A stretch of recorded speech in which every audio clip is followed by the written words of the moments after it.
7 deadly signs, lethal behaviors to look out for in an abusive relationship. We know that leaving an abusive partner is incredibly difficult and dangerous, and there are tons of reasons, like hoping things will get better or go back to how they were in the beginning, why people stay in relationships that are toxic.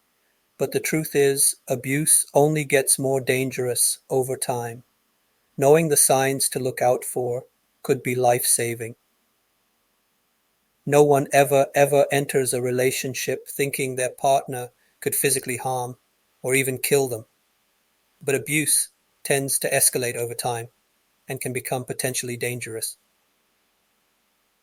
Related: how unhealthy relationships impact the disabled community. Unfortunately, 1 in 13 male murder victims are killed by their partners, and 50% of women murdered in the United States are killed by current or former partners. As shocking as those numbers are, they're not the only statistics you need to consider if your partner has behaved abusively, particularly if you belong to a group with heightened risk. The following are the 7 most deadly indications that you could be killed by a partner, but please remember that even if your partner never demonstrates these behaviors, an abusive relationship may escalate into something potentially dangerous. 7 lethality indicators to look out for in a relationship. Strangulation. If your partner has ever used any part of their body or any object to put pressure on your neck, whether they cut off your oxygen or blood supply or only hinted that they could, your risk of being murdered by them is 10 times higher. Access to firearms. The presence of a gun in the same home where an abusive heterosexual relationship is taking place increases the homicide risk for women by 500%. This risk doesn't only apply to women, though. Anyone can be in serious danger if their abusive partner has a gun. Physical and sexual violence. Guns and strangulation may seem like obvious indications.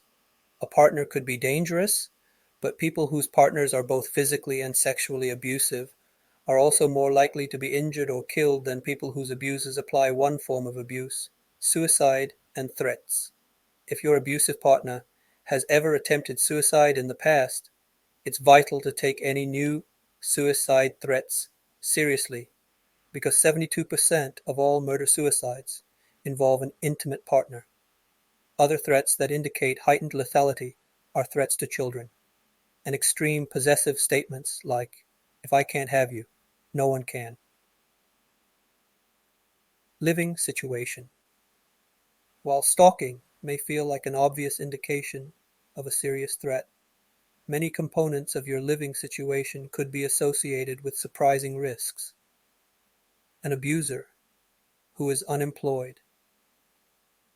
If you've never lived with your abusive partner, or if you have left your abusive partner after living together, are all indications of increased risk. Substance use. While being drunk or high is never an excuse for abusive behavior, an abusive person who struggles with alcoholism and/or uses illegal drugs can be especially volatile and dangerous. Pregnancy and children. People are often surprised to hear that pregnancy is one of the most dangerous times in an abusive relationship. Folks are also often surprised that having a child with someone other than your abusive partner is correlated with an increased risk of murder. Lethality risk assessments.